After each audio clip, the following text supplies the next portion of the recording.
Is anyone out there? Well, if you are, it's time to make a purchase because the holidays are upon us and everyone knows that our collections make the best unique gift at great pricing. For you horror fans, check out the all-new Horror 500 Gigabyte collection and also the new 2 Terabyte Sci-Fi and Horror collection. You ask, where do I go to get these fantastic collections?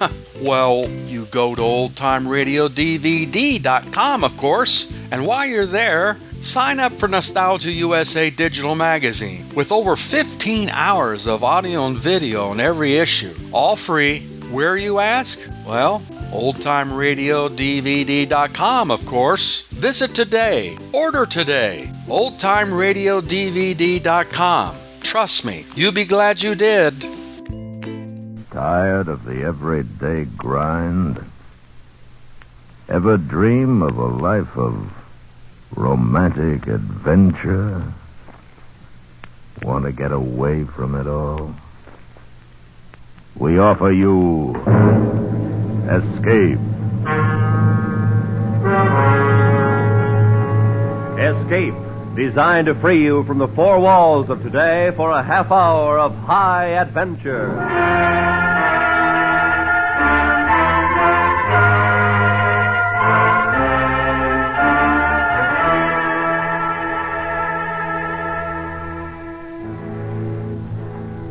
You were 100 miles from your own lines, waiting for the enemy who will lead you to your destination, while the danger to you and your men becomes more acute. For if you are discovered, the only road of escape will be death. So listen now as Escape brings you the 13th Truck, based on the story of Captain Douglas M. Smith.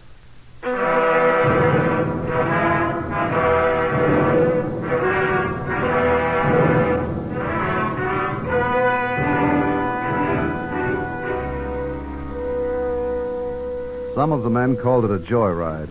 2 days before, we left headquarters at Kabrit, Egypt, circled Tobruk, sneaked across into Nazi-held territory. Destination? A Nazi airfield 100 miles behind enemy lines. A joyride? The next 24 hours could turn our army truck into a hearse. Just 6 of us in that truck. Sergeant Healy, a corporal, 3 enlisted men, Hutchins, Twomley, and Guppy, and myself, Captain Paul Brown, U.S. Army. I was the only American in the group, the others drafted from Montgomery's 8th Army. As a unit, we were called Desert Commandos. Our business? Sabotage. Bloody desert. Easy does it, Sergeant. Didn't see it, Captain. Sorry, sir. Break an axle, we're in big trouble. Listen to it. Think they was on a bloomin' joyride, you would. Captain. What? I was thinking. The men been wondering what they're in for this trip. Well, they'll hear about it tonight when we stop. That'll make them feel brighter. If a man's going to die, it makes him feel better if he knows why. Captain Brown, a plane. A plane. Where? East, about 8,000. I've picked him up with the glasses. Messerschmitt? Can't tell yet, too far. Pull up, Sergeant, over there with those rocks. Hurry. Yes, sir.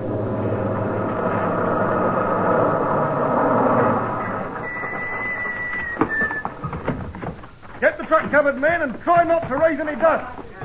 Spotted yet, Captain? No. Hutchins said to the east. Don't hear it. Hop to it with that cover, lads. Got it. It's a plane, all right. I can't tell what kind. It's coming this way. Pin them edges down with rocks. Make it look natural. It's a Messerschmitt. Under the truck, man. Messerschmitt. Come on, let's go, Sergeant. Now keep it quiet, lads, and don't move. He's coming in. Yeah. Think that camouflage net'll fool him?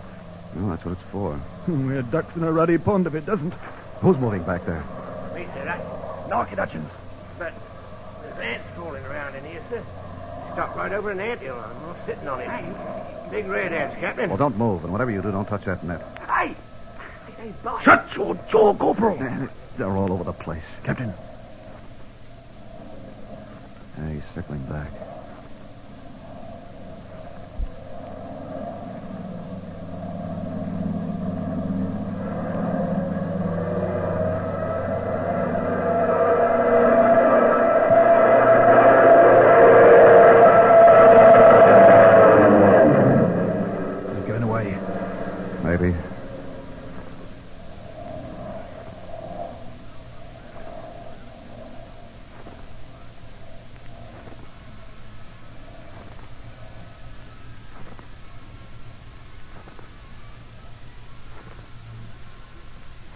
I'd hear him, sir.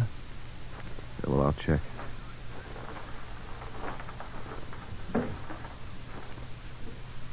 Okay, Jerry's gone. Come on. Now what, sir? I'll get that net loaded and let's get moving. We can put in another 50 miles before dark. At this rate, I guess we'll be driving right into Rummel's front yard, sir. Sergeant Healy scratched at an ant under his shirt, then turned and hustled the men into the truck, and we were on our way again.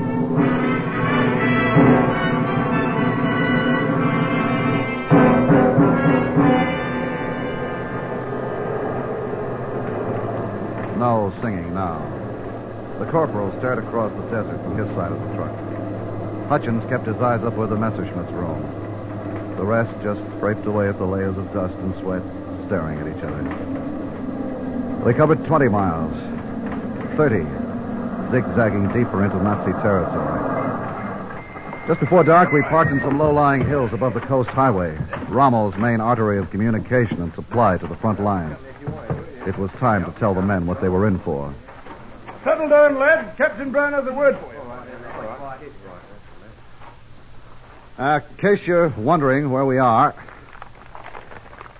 we're right here. Oh, blimey, right down Jerry's throat. Yes, just about. Intelligence reports say the Germans have established a hidden airfield somewhere in this area, right here. Just off the coast highway. How do they know that, sir?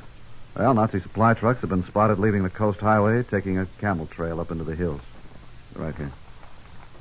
Now, they're supplying something up there. Headquarters is certain it's a hidden airfield. Oh, that explains all them fighter planes in the forward area. You're right.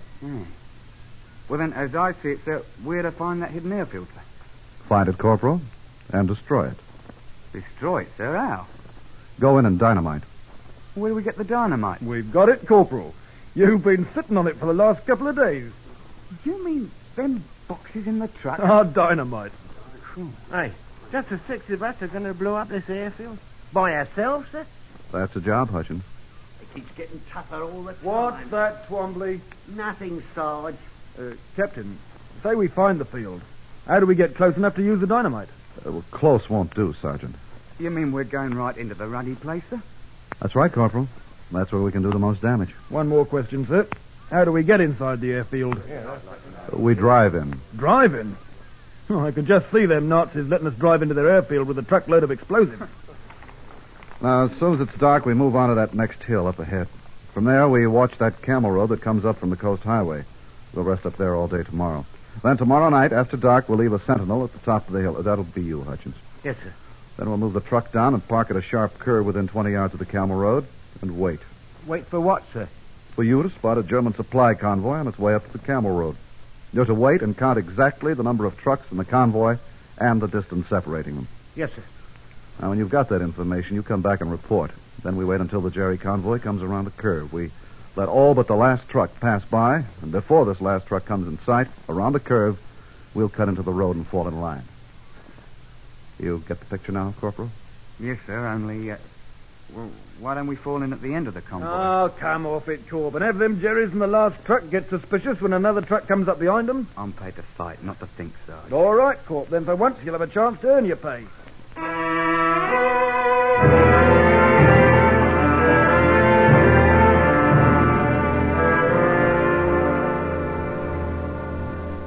After dark, we moved onto the hill overlooking a long stretch of the camel road, a short distance from the sharp curve. We broke open the dynamite and attached time mechanisms. We finished preparations just before daylight, and the men covered the truck with a camouflage net and turned in for some sleep. With the sun, it got hot under the net, then hotter, plus the flies. And the flies reminded me of another place on a hillside in Ohio. Sandwiches, potato salad, and a girl. Dark eyes, dark hair, laughing and pushing me away. I'd forgotten her name. I wanted to kiss her, but she was worried about the flies on the potato salad. What was her name? Jane, no. Elaine? Eileen. Then she let me kiss her. Lips cool, nice. We forgot about the potato salad and the flies. Blasted flies! Captain. Huh? What's the matter, Sergeant? Getting dark, sir. Oh, yeah. First time you slept since we left Cabrit, sir. You needed it. Yeah. You were dreaming? Yeah. Your wife, sir? No, Just a lady friend. just something that happened a long time ago. Sure. I remember a bit of strawberry jam. In Naples it was. She tended bar in one of them places you can never find when you go back. She never meant nothing to me. Funny thing, I try to remember her name. Never comes to me. Oh, this heat. Dripping wet. I guess we better get the men up.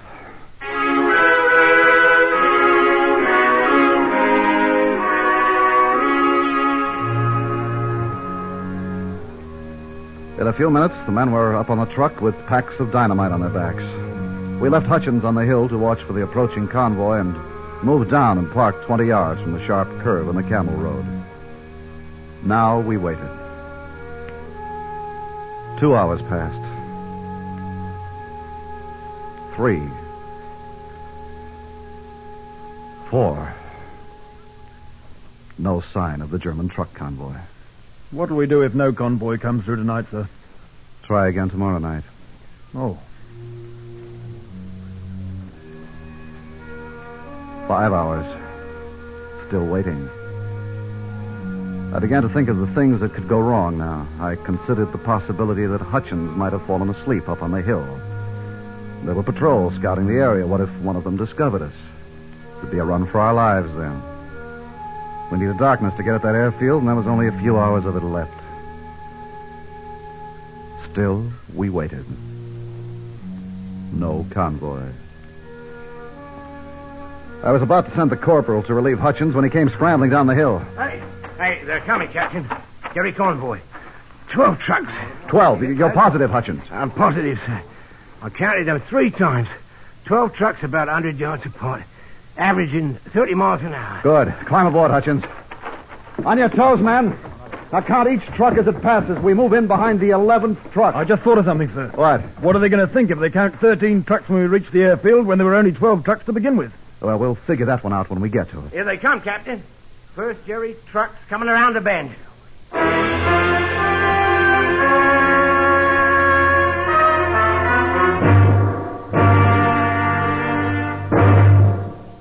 We will return to Escape in just a moment. But first, CBS Radio wishes to call your attention to a new 5-a-week daytime show on many of these same stations under the expert guidance of Jack Sterling. This new show asks members of the panel to make up your mind over problems with a psychological twist. The first week's guest list on Make Up Your Mind included Ilka Chase, Wendy Berry, Deems Taylor, Earl Wilson, and Vic Marcillo, former manager of Jersey Joe Walcott. And now, back to Escape.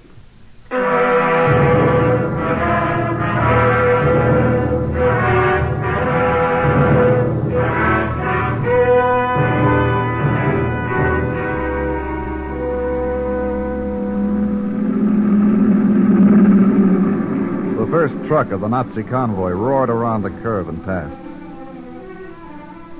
30 seconds later, another one. All we could see was 2 pinpoints of dim light coming at us, a dark shadow as it passed, and a tiny red light at the back of the truck. 3, 4, 5 trucks. Then a command car. Now, what if the number 11 or 12 were command cars? They'd stop to investigate the sudden appearance of a truck at the end of the convoy. Well, we'd take a chance.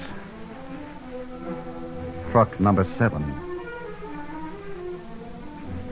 8.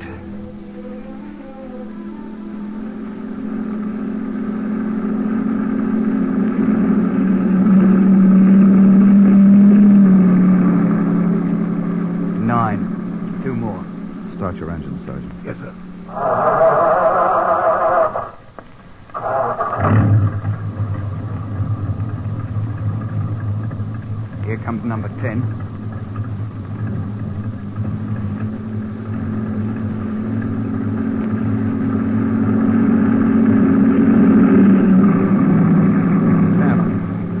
We pull out behind the next truck, Sergeant. And no headlights until we're in line. Right, sir.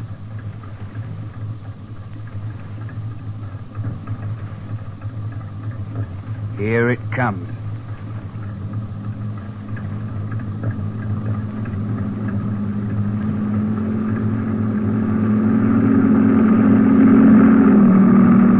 Let's go.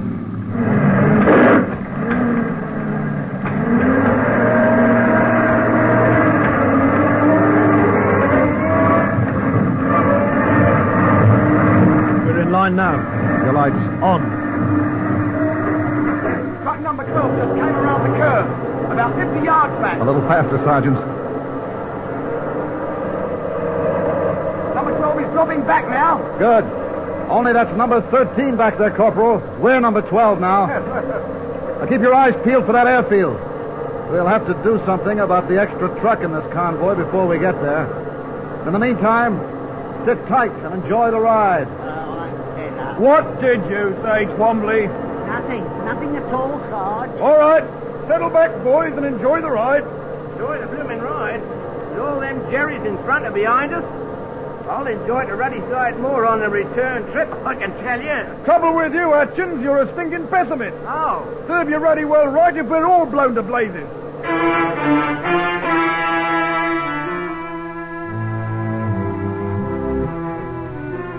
The following half hour was uneventful.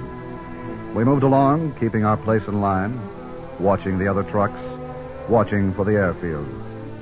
Seeing nothing but a small red dot ahead, 2 gray dots behind. Then the corporal noticed something about those 2 gray lights behind us. They grew larger, came closer. Captain, the rear truck is moving up on us. I think they want us to stop. What for? How should I know? What'll we do, sir? Pull up. Right. Corporal, your German's better than mine. You do the talking. Right, sir.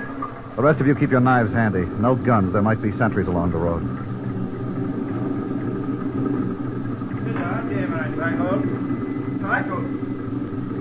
They want a match. Neither of our boys have one.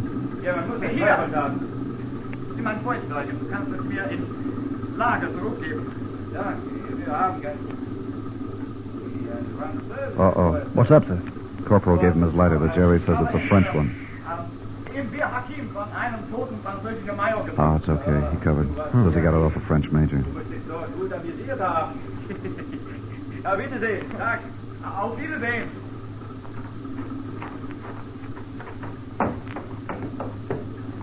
All clear. Good work, Corporal. Okay, let's go.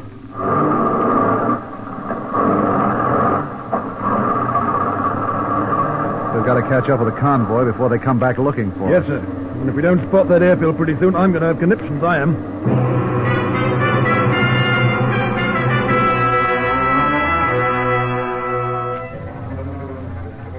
We caught up and took our place again. We were bound to reach the Nazi airfield soon, so I gave the men their final instructions. There was still 1 truck too many in the convoy that had to be taken care of. Then we topped a height and spotted a cluster of pinpoint lights up ahead. This had to be the hidden Nazi airfield. I gave the sergeant the order to swerve the truck across the road, blocking it.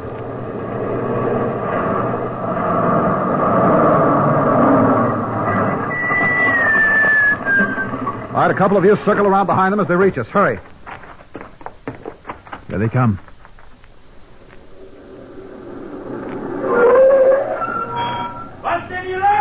Motor trouble, Corporal. Right, sir. Die Motor ist zusammengebrochen, Kamerad. Ja. There they come, sir. Only 2.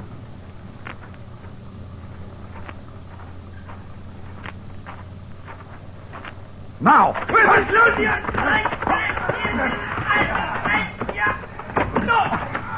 There, that does it. Okay, transfer everything to the Jerry truck, fast. Now, Twombly, you take our truck and hide it in that waddy off the road. Stay with it. We'll rally back here no more than 15 minutes from now. Now, you got that, man? Got it. And Twomley, this is an order. Wait here for 15 minutes, then start back to the base, even if you have to go back alone. Yes, sir.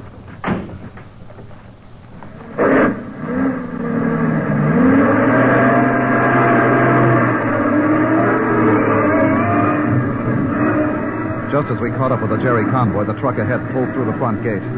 2 guards leisurely watched each truck as it passed under a spotlight. We moved up, slowly, in our proper position. We reached the gate. The guards didn't move. Then we were through the gate.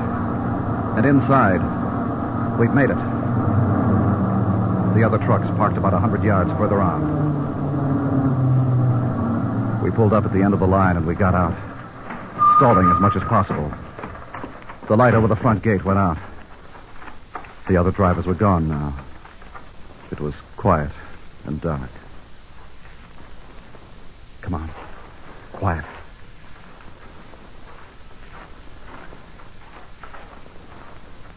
Okay, now, hold it here.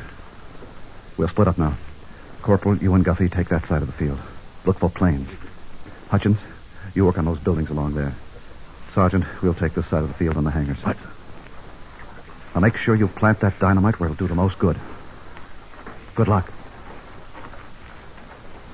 Come on, Sergeant.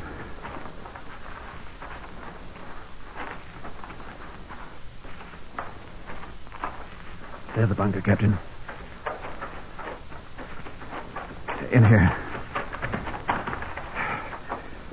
Captain, look. Yeah, 3 planes, all fighters. There must be at least half a dozen bunkers along this side of the field, with planes in all of them. We've hit the jackpot, Captain. Yeah, now, you start at the other end, Sergeant. Work your way back. I'll meet you here in 3 minutes. Right, sir. I found 3 bunkers, planes in each of them. A squat structure with a sign out front, Achtung Explosives. I poked 2 loads under that one. Then a warehouse, a bulldozer, trucks, cars, and 3 barracks buildings. From somewhere in the pitch black, I could hear voices laughing and talking. Then I was back at the first bunker, and the sergeant moved out of the dark. He was smiling. Planes in all them bunkers, and I got a fuel reservoir while I was at it, sir. Good. Let's get out of here. We've been spotted.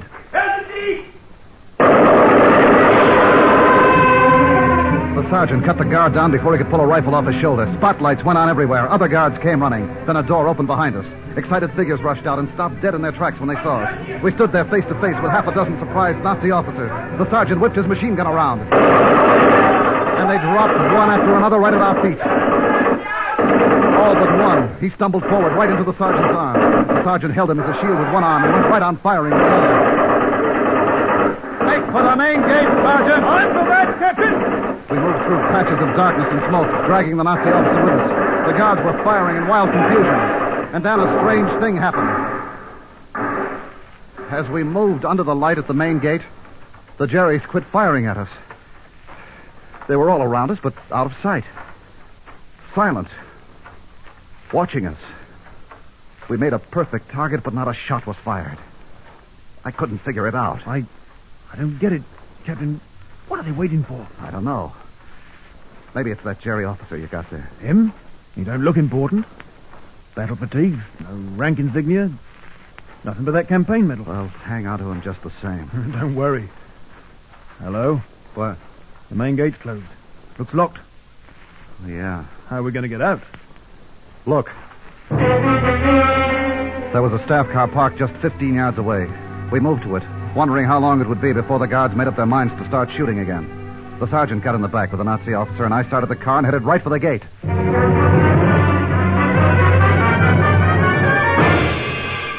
And then we were through. Let's get away from this bloody place. Them explosives is going off any second now. See if any of them pull out after us. I don't think so. Not yet. Well, the waddy should be up around that bend in the road. Wonder how many of the men made it back. We'll soon find out. Right, there she goes!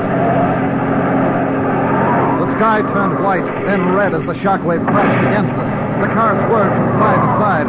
Shells from the ammo dump screamed in at us from every direction, tearing the landscape open everywhere. I could hardly hold the car on the road and moving. Finally, the road curved around a hill, offering some protection from the bombardment of the explosion. did we do all that, sir? Looks like it. That was meant for you, but... Hey, come back here, you! What's wrong? He's trying to jump! My gun! Hold it! No! He got away! Pull up! I'm going after him! No, it's too dark. Never find him now anyway. Lost!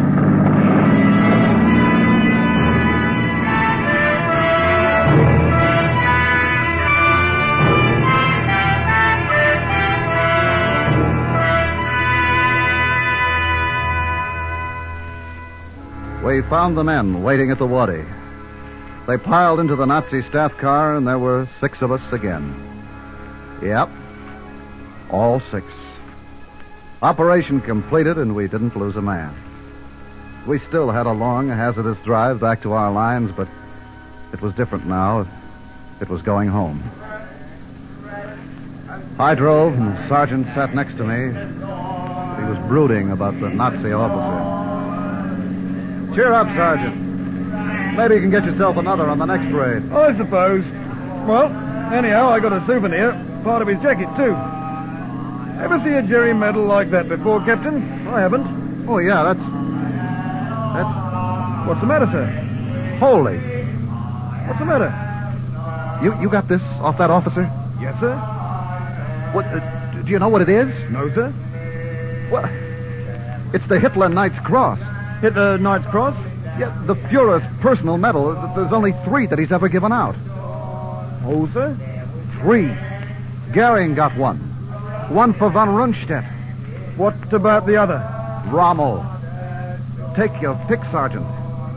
Which one of them did we have?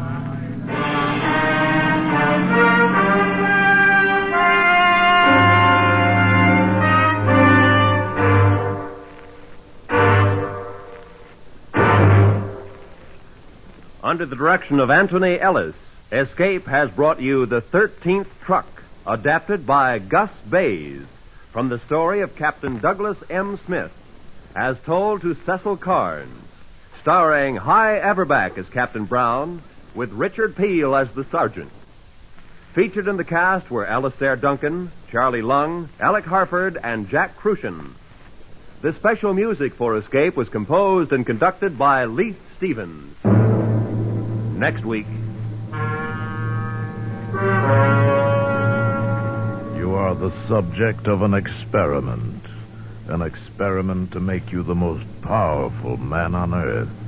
While if it succeeds, from that moment on, you will be forever locked in a world from which there can be no escape. So listen next week, when Escape will bring you Irving Reese's extraordinary story, The Man from Tomorrow.